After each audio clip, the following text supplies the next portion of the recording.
Durban was hit hard by COVID-19 and lockdowns, and just as things were looking up, it's been knocked down by those heavy rains and floods. Many businesses have lost equipment and property, and this will threaten jobs and, of course, many livelihoods.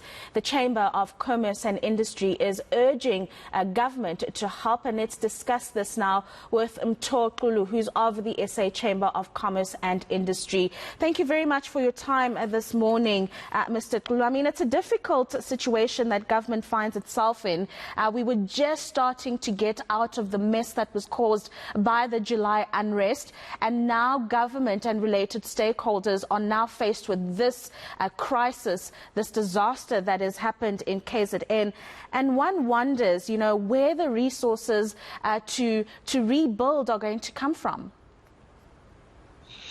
Good morning. Yeah, it's a totally devastating situation. I think more than anything, an absolute humanitarian crisis. And yes, KZN being hard hit, like you were saying, 2020 being COVID, 2021 being the riots, and 2022 being the floods.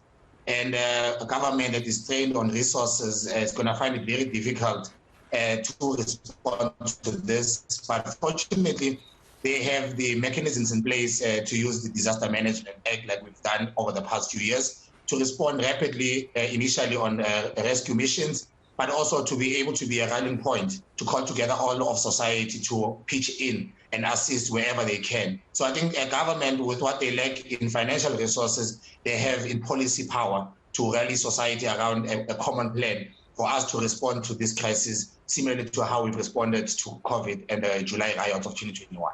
And this policy power that you speak about is going to be critical because South Africa is already struggling with conducive economic growth. This we saw even before the pandemic. Absolutely. KZN is a difficult place for us to lose any form of infrastructure, because you'll remember that it hosts our busiest ports. It's the second largest economic region. So it is going to set us back, because we are in a time now where we need to be exploiting the international market and the demand for our commodities, maximizing our infrastructure with the ports, and rebuilding our rail and road networks. So the devastation on the infrastructure is bad for the economy. It's bad for confidence for those who trade in KZN, and puts a damper to the tourism economy that should be thriving in a weekend like this in KZN. So yes, it sets us back because it damages our limited infrastructure in KZN, and also really has put a dark cloud over our biggest tourism destination, being KZN. So it is a devastating economic impact, and in a time of recovery, I think we are now faced with a big challenge, and as a country we need to build and support KZN because it's recovery for the country. No, absolutely. And we're not just talking here about our commodities being sent out to the rest of the world in terms of the exports, but the movement of goods around South Africa is also going to be impacted. And I'm just wondering, the government intervention that has to come in an instance where we may start to see fuel shortages because that can't be transported into different parts of the country, just the appeal for people not to panic in that there should be interventions that are going to come into play to make sure that that distribution of goods around the country still happens as best as it can given the circumstances. Yes, I think the fuel shortage is probably going to be the big one, and any other form of movements of goods and even people in the province. So I think we should anticipate some challenges. We do not call for any panic, but we need to work together in a speedy way to make sure that the week ahead is a week that is formed by productive action for us to see what we can salvage and protect the infrastructure that brings in the fuel, but also the infrastructure that moves goods and people. So it is a week of hard work, of decisiveness, and I think everyone who's involved needs to protect the infrastructure that we have, and those who are responsible, such as Transnet and the state, need to make sure that they take immediate and decisive action to ensure that the rest of the country is not affected by the devastation that is occurring in KZN. No, absolutely. I just want to pick your brain. South Africa has become very reactive over certain events. Obviously, situations like COVID-19 were unexpected globally. But rains of this nature in KZN are not something that's new, as well as other issues that we've seen. So going forward, don't you feel that government should institute some proactive measures to ensure that the damage that is done in the future is not of the scale and that it won't take that long to repair?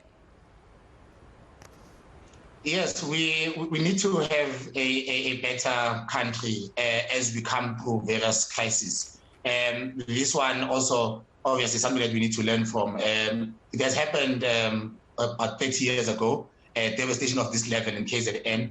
But yes, if we are to be a respectable nation and a respectable country, we need to be able to plan for these situations. You can never predict the weather, like it's always said, but I think you can prepare better on how you respond to it. And it talks to how the three levels of government work together, how we preempt disasters, and how we are able to run this society on an immediate basis. So a lot of work has to be done. A lot of lessons has to be taken out of this. And as you can see, even the devastation has hit the poorest parts of KZN. It also talks about how we plan human settlements, how we provide for infrastructure in those areas, and how we are able to access areas like this. When roads are devastated, there should be better intervention from the air on how we can get into those spaces. So I agree with you that we need to learn from this, and I think the government must always be proactive in cases like this, because we all know the kinds of disasters that can take place, either driven by weather or terror, and the government must always be a step ahead. You can never really quantify how you can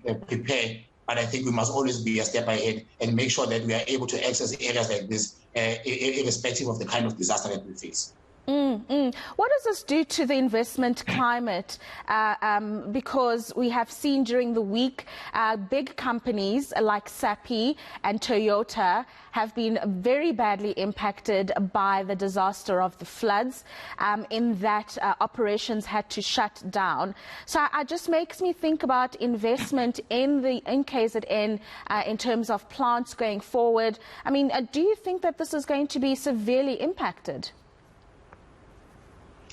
It will be impacted not necessarily on the confidence in the province, because I don't think any business person can blame anyone in KZN for what has happened.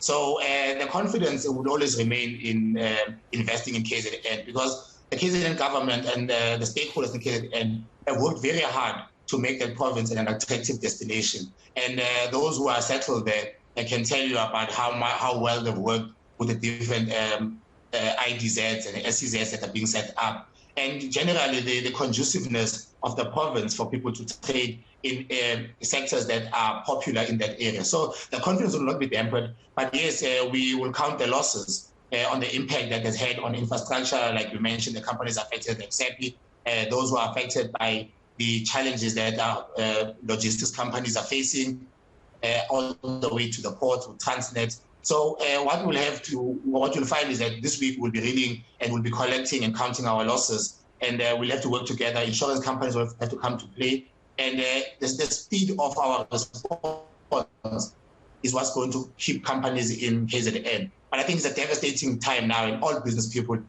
are sympathetic to those who have lost property, and businesses will remain confident of the economy of KZN, will continue to invest in KZN, and I think to the best of our abilities as business people, we will continue to support the families that are affected by this. So it is a humanitarian crisis, and business people are in sympathy with those who have lost their loved ones and their properties. And on that note, a final question for you. Have organizations like yourself been meeting with your peers to find a way forward in which you could create some sustainable assistance to affected communities?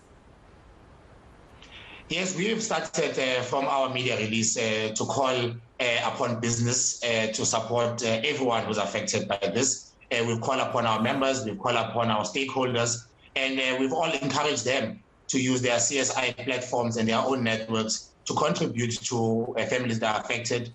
We will expect businesses to start adopting families and affected areas and see how they can contribute. And to some extent, if people don't have their own networks, we are hoping that government will put together something similar to the Solidarity Fund, where businesses can make contributions to the affected people, because we do appreciate that businesses may not be able to connect directly to those who are affected, and we call upon businesses to work with credible NGOs and Solidarity Fund type of structures to work and contribute to the work of CSIs and so forth. Brilliant. Thank you very much for your time, Mtho Xulu, who's joining us there from the SA Chamber of Commerce and Industry, the president there, just talking us through some of the interventions that need to happen to ensure that we can get economic growth going, but also just revive the livelihoods of many that have been impacted by the floods in KZN.